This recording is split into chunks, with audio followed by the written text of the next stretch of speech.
Galima įsidėmėti ir iš ankstesnių sezonų Baltijos lygoje, kitose komandose, kai jie žaidė. Paulas Svara ir čia žaidęs ilgus metus Suomijoje, 28 metų. Mogo žaidė su Ziemgale ir ten Ziemgale iškovojo pergalę. Grinbergas beje jau žaidžia, jo metimas per 45 minutės su truputį Rūminis, Ozolinis ir pasižiūrėkime, kuom baigsis ši varžovų ataka ir Ozolinis.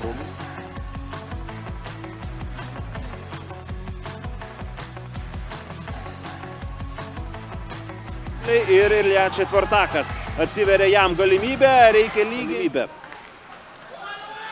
Paulas Sverenis.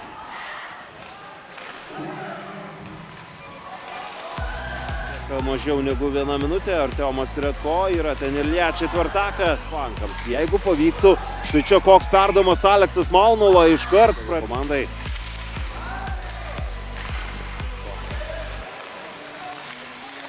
Galima užsimti pozicijas, tiesa, varžovai gauna progą ir pirmas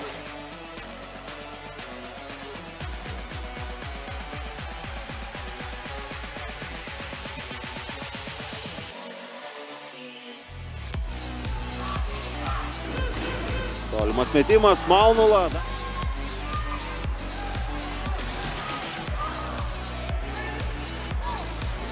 Čia iki galo eina Zainalovas, sukuria Nedrajas čia prieš Baltrūną, vienas bandymas.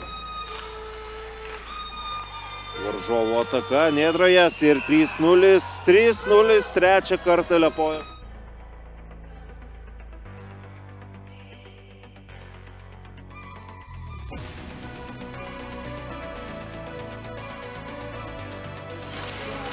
Čia varžovų ataka, bet kažkur varžovai yra šiek tiek pranašesni, nėra taip, kad Grinbergas. Rūminis ir Rūminis šeimininkams. Ir dar viena galimybė, Ilja Četvrtakas. Ozolinis šiandien ne vieną kartą baudė. Čia klaida ir dabar jau varžovai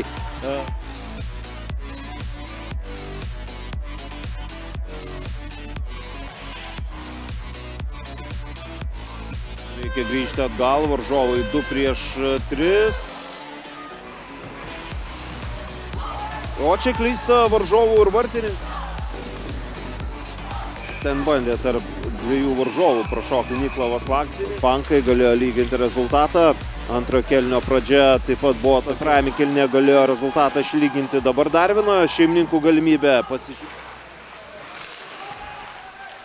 Dabar Pankų ataka. Į Baltijos lygos kovos po artėjančio savaitgalio kovų sugrįš jau tik lapkričio.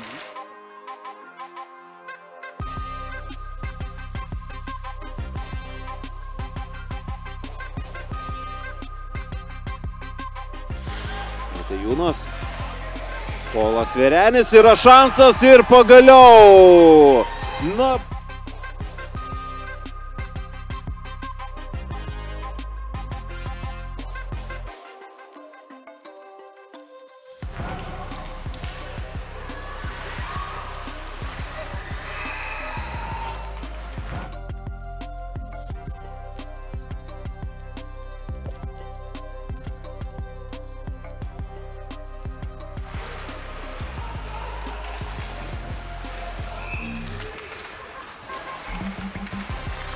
Dar vienas bandymas, būtų gražu dar sumažinti. Aidi sirena ir tai yra viskas, galutinis rezultatas yra 6-1 šiose rungtynėse Liepojos komandos naudai. Intrigos pritrūko, varžovai įrodo savo pranašumą ir laimi antrasis.